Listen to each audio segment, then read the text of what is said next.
박 PD의 엔화 가치가 급락하고 있죠. 그러니까요. 지금 난리가 났더라고요. 급기야 어제 800원대를 찍었습니다. 엔화 환율이 800원대를 기록한 건 2015년 이후 8년 만이더라고요. 전문가들은 세계 각국의 통화 긴축 전쟁, 하지만 일본만 나홀로 완화 정책을 이어가고 있어서 앞으로 단기적으로는 엔화가 더 떨어질 수도 있다라고 예측을 하고 있더라고요. 그러니까요. 일본이 아직도 마이너스 통화라면서요. 예.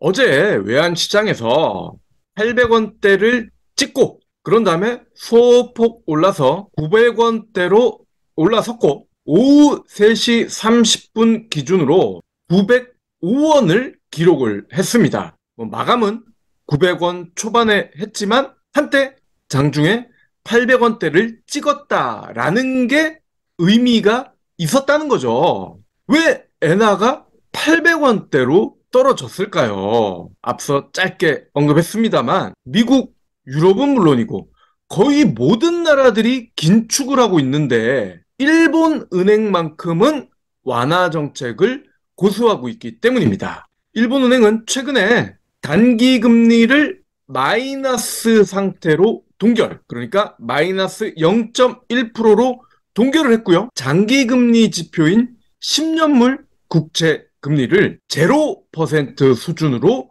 유지를 했습니다. 그러니까요. 아니, 그래서 일본 금리와 다른 나라의 금리 차이가 너무나 크다라는 얘기가 계속 나오고 있는데 우리나라는 기준금리가 현재 3.5, 유럽은 얼마 전에 올려가지고 4%잖아요. 그리고 영국도 4.5, 미국은 5.25. 근데 일본은 마이너스 0.1. 차이가 커도 너무나 크죠. 예. 이러니 엔화가 계속 떨어질 수밖에 없고요. 최근에는 상대적으로도 원화가 살짝 강세를 나타내고 있기 때문에 원엔으로 따졌을 때 엔이 더 떨어지고 있다는 겁니다. 전문가들은 단기적으로 더 떨어질 수 있다. 100엔당 890원도 가능하다라고 예상을 하면서 하반기에는 엔이 다시 상승할 전망이다. 이렇게 조심스럽게 예측을 하더라고요. 그러니까요. 하지만 또 일각에서는 계속 떨어질 것이다 라는 이야기도 끊임없이 나오고 있거든요. 일본이 왜 이렇게 마이너스 금리를 유지하고 있느냐? 일본의 지난 4월 소비자 물가 상승률 3.4, 상당히 높게 올라갔잖아요. 그렇지만 얼마 전 바뀐 일본 중앙은행 총재, 아직도 일본은 디플레이션이다. 이렇게 대놓고 얘기하더라고요. 네. 왜냐하면 에너지 가격이 지금 떨어지고 있기 때문에 5월에는 아직 발표가 안 됐지만 물가 상승률이 다시 낮아지는 수치가 나올 것이다. 그렇기 때문에 마이너스 금리 계속 유지해야 된다. 뭐 이런 얘기를 하고 있더라고요. 예. 이렇게 8년 만에 엔화가 가장 낮은 수준으로 떨어졌다. 이러니 엔과 관련된 재테크를 하려는 사람도 급증하고 있다는 겁니다. 아무래도 엔화가 가장 낮은 수준이면 향후 엔이 올라갔을 때 환차익을 올릴 수가 있잖아요. 그런데다가 일본 주식을 사서 주식 가격도 올라가게 되면 환차익 플러스 주식 차익까지 기쁨이 2배가 된다는 거죠. 일단 엔화 수요가 급증하고 있다라고 말씀을 드렸는데 4대 시중은행의 엔화 예금 잔액이 지난달 말 6,978억엔에서 이달 15일 현재 8,109억엔으로 16%나 늘었습니다. 이러다 보니 일본 주식 투자 수요도 늘어나고 있는데요. 그래서 그런 건지 한국 말고 다른 나라에서도 일본 주식을 사서 그런 건지 니케이 지수 연일 상승세입니다. 어제 한국예탁결제원에 따르면 국내 개미들의 일본 주식 보관 금액이요 15일 기준으로 4조 900억 원, 연초 대비 12%가 늘었습니다. 작년 6월에 비해서는 22%나 늘어났어요. 일본 주식 보관 금액이 4조를 넘어선 거 2021년 11월 이후 약 1년 반만이라고 하네요. 그러니까요. 아니, 그래서 이제는 서학개미가 아니라 일학개미다. 뭐 이런 얘기도 나오더라고요. 맞습니다. 일학 개미들의 순매수 행진 계속 이어가고 있고요. 매수는 물론이고 매도 금액까지 규모가 덩달아 껑충 늘어났습니다. 일학 개미들이 가장 많이 산 종목, 미국 국채 20년물에 투자하는 상장지수 펀드였어요. 1,517만 달러. 그리고 미국 필라델피아 반도체 지수를 추종하는 ETF도 442만 달러나 담았는데 환차익을 노린 투자자들이 국내에서도 달러로 직접 투자할 수 있는 종목을 일본 증시에서 원정 매수한 것으로 보입니다. 왜냐? 엔화가 싸니까. 그래서 일본 증시에서 굳이 미국 ETF를 샀다는 겁니다. 엔화가 나중에 오르게 되면 ETF가 시원찮더라도 환차익만 따져도 이익을 보지 않을까라고 기대를 한 개미들이 많다는 뜻이죠. 그렇죠. 뿐만 아니라 일본 기업에 직접 투자하는 규모도 늘어나고 있다면서요. 맞습니다. 한국인들이 꽤 잘 알고 있는 일본 기업들 많이 샀더라고요. 소니그룹이 451만 달러, 아식스가 305만 달러, 파나소닉이 198만 달러, 미츠비시가 161만 달러 순이었습니다. 증권가에서는 당분간 일본 증시가 강한 모멘텀을 이어갈 것으로 전망하고 있습니다. 니케이 지수가 연일 최고가 행진을 하고 있거든요. 지난 16일 33,772를 찍으면서 33년 만에 최고치를 기록했습니다. 잃어버린 30년 이야기 일본 경제 얼플 때면 꼭 나오는데 33년 만에 최고치를 기록했다는 거고요. 연초 대비 상승률이 무려 31%입니다. 국내에서 유일하게 엔화에 직접 투자할 수 있는 ETF가 있더라고요. 미래에셋의 타이거 일본엔 선물인데요. 이 상품에도 투자금이 몰리고 있습니다. 어제 타이거 ETF 거래 대금이 72억 2,400만 원. 올 들어 하루 거래 대금으로는 최고치라고 하네요. 자, 그럼 환차익 때문에 하는 건 알겠는데 환차익을 빼면 일본 주식에 투자하는 게 가치가 있는 걸까? 라고 생각하는 분들도 계실 거예요. 이러한 궁금증에 대해서 하이투자증권이 멋진 설명을 하고 있더라고요. 일본 증시의 강세 이유 있더라. 일본이 AI나 소프트웨어, 전기차 전환에서는 늦었지만 반도체 소재, 기계와 로봇, 상사 이런 산업재 전반에서는 최고 수준의 역량을 보유하고 있다. 외국인 직접 투자는 수년 전부터 유입되고 있고 동아시아에서는 미국의 가장 중요한 안보 파트너가 됐다. 일본이 그렇기 때문에 신냉전 구도의 수혜국이 될 가능성이 굉장히 크다라고 분석을 합니다.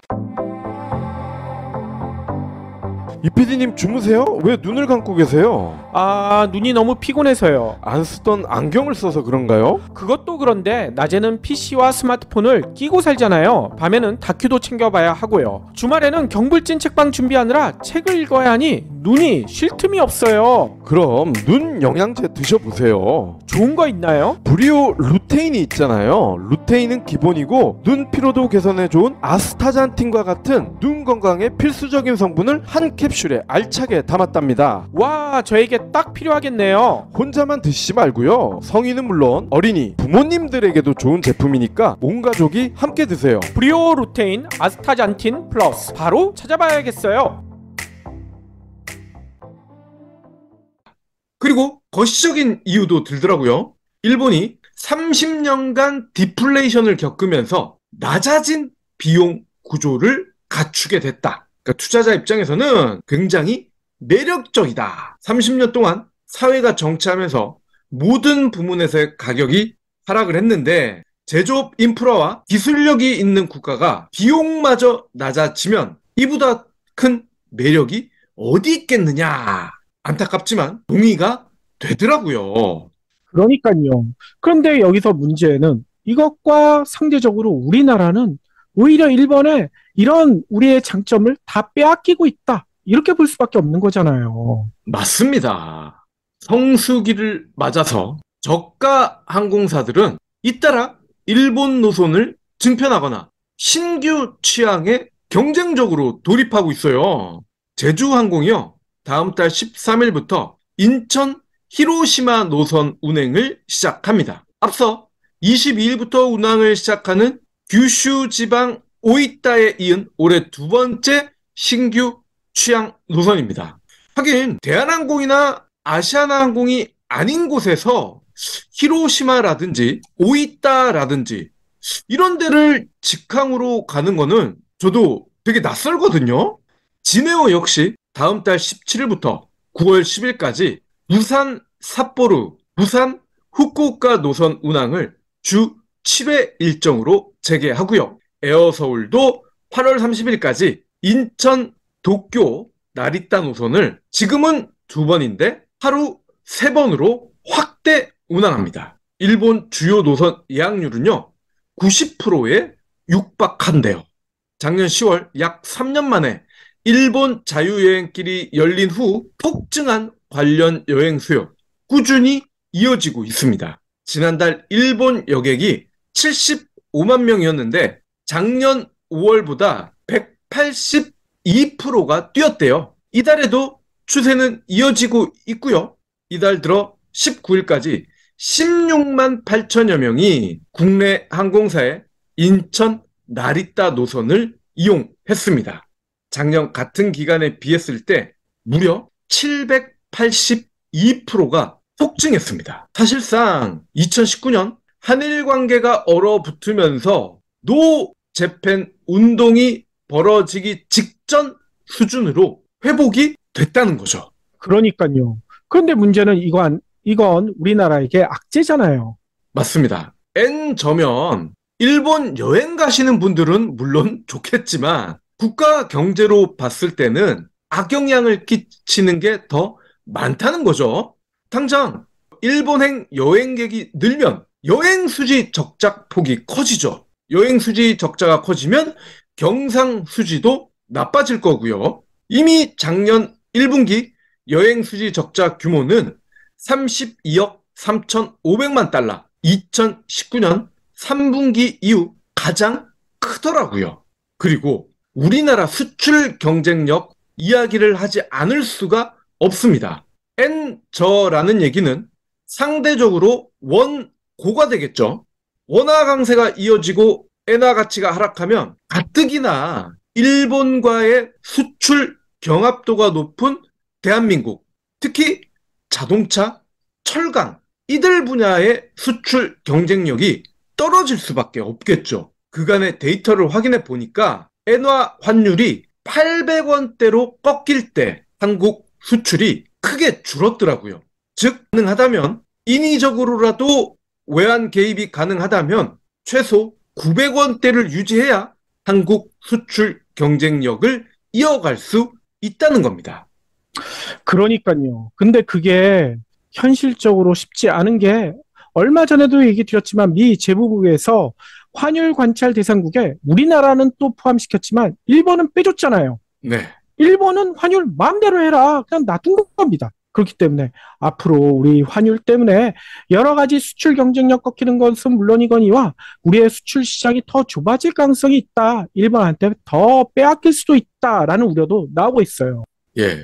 그리고 요즘 2차 전지로 한국이 재미를 많이 보고 있는데 소니나 도요타마저도 우리가 그동안의 실수를 만회하겠다라면서 전혀 새로운 컨셉의 2차 전지 제조에 돌입을 했단 말이죠. 만약 성공을 한다면 가뜩이나 낮은 엔화를 기반으로 국내 업계에 굉장히 큰 타격을 줄 수 있을 것 같아요. 오늘 방송에서 강조하는 건 엔화에 투자하자, 일확개미가 돼보자 라는 게 아닙니다. 예상하셨겠지만 외환과 해외 주식에 투자하는 건 특히나 리스크가 큽니다. 남들이 하니까 나도 해보자 라는 식으로는 절대 하지 마시라고 오늘 방송을 한 겁니다. 물론 경불진이 늘 강조하는 중장기 투자, 특히 일본 시장에서 로봇과 관련된 주에 중장기 투자를 하신다면 그거는 충분히 동의를 할 수 있을 것 같은데, 그게 아니라 단기로 남들이 하니까 재미를 본다고 라고 해서 투자를 하시는 건 신중하게 고려를 해 주십사 하는 겁니다. 그러니까요. 그리고 일본 경제가 30년 동안 워낙 큰 내상을 입었기 때문에 지금 살짝 좋아진다고 해서 바로 체력을 회복해 예전의 영광을 되찾을 것이다 라고 기대하기는 좀 힘들다는 지적도 있거든요. 언제 어느 순간 또 미국이 플라자 합의와 같은 일본 경제를 짓누르는 정책을 쓸지도 모른다 라는 이야기도 나오고 있기 때문에 일본에 대한 투자 신중히 생각하시는 게 좋을 것 같아요. 경불진 완주해 주셔서 감사합니다. 하트 투척, 댓글 남기기, 링크 공유, 계좌 후원 등 경불진 두 PD에게 힘을 보태주세요. 더 좋은 내용으로 보답하겠습니다.